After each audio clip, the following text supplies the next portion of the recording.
לגבי מערכות יחסים, כאשר אנחנו שואלים את עצמנו מה התפקיד שלי כלפי ההורים שלי, או בן הזוג שלי, או בת הזוג, הילדים שלי, הנכדים שלי, השכנים שלי, המטופלים שלי, הקליינטים, הלקוחות שלי. השאלה כאן היא מצומצמת מאוד. אנחנו לא מדברים ברמה הרוחנית על תפקיד. אנחנו מדברים ברמה הרוחנית על מה האדם שממולי יכול לקבל ממני, מה אני יכול לתת לו, ובאמצעותו, באמצעות מערכת היחסים איתו, מה אני יכול ללמוד כדי לשפר. השיפור הוא יהיה שלי, אבל זה לא רק תן לי, זה גם כך ממני. ובאמצעות זה שאני נותן לאדם ממול, אני לומד על עצמי ועל היכולת שלי לתת.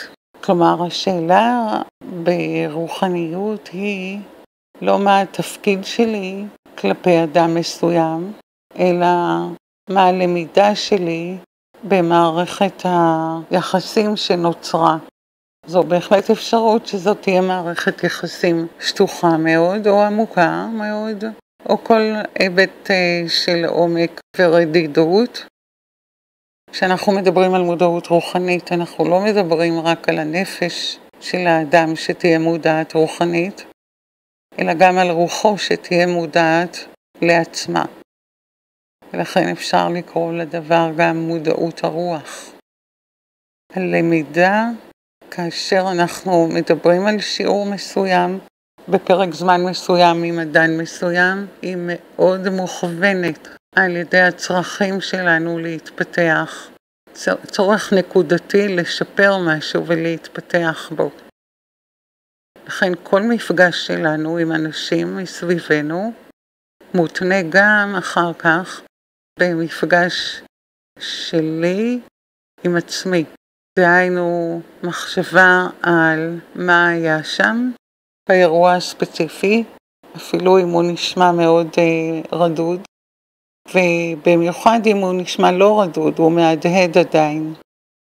ואלה בעצם סימני הדרך, ההדהוד מההתרחשות עם אדם מסוים שהסתיימה, זה לא מכבר, הסתיימה לפני זמן קצר.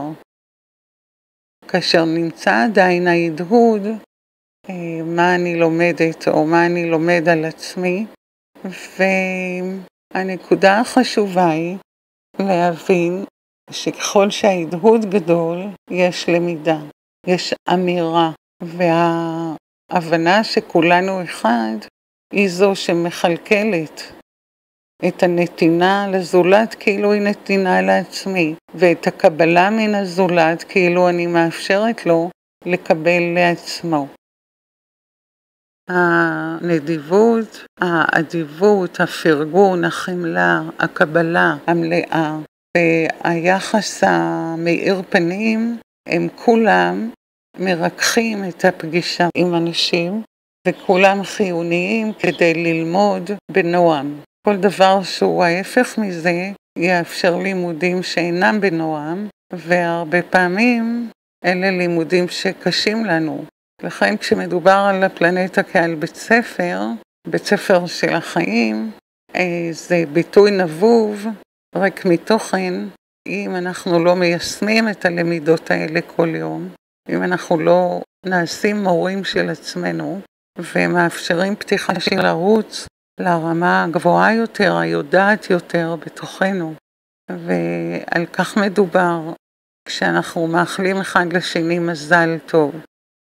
מזל טוב פירושו שיהיה לנו סיוע אנרגטי ללימוד הזה, להתפתחות שלנו כאן, כאשר בגוף עובר ושב, עובר מן האדמה ושב אל האדמה, נמצאת הישות הנצחית שבאה להתפתח כאן. וזאת בניגוד לתפיסות שונות, כולל תפיסות מרכזיות ביהדות, שסוברות שהנשמה היא לגמרי אין בה קלקול. אני סוברת שהנשמה מגיעה כדי לתקן כאן משהו. ללמוד כאן שיעור. כלומר, ללמוד משהו שהיא לא למדה קודם, והמשהו הזה חיוני עבורה כדי להתפתח ולצמוח לבתי ספר חדשים, שהלמידה שם היא לא עבודה בחומר כמו כאן, אלא היא פותחת ערוצים נוספים לנשמה. אבל צריך קשרים מסוימים על מנת להתקבל לבית הספר הבא, והנשמה אמורה לתקן את מה שנשרף בה בקיומים קודמים שבהם הבחירות היו יותר הפרדה ופחות אחדות. והדרך הנכונה ביותר לתקן היא לראות את עצמי תלמיד ומורה של עצמי ביחד.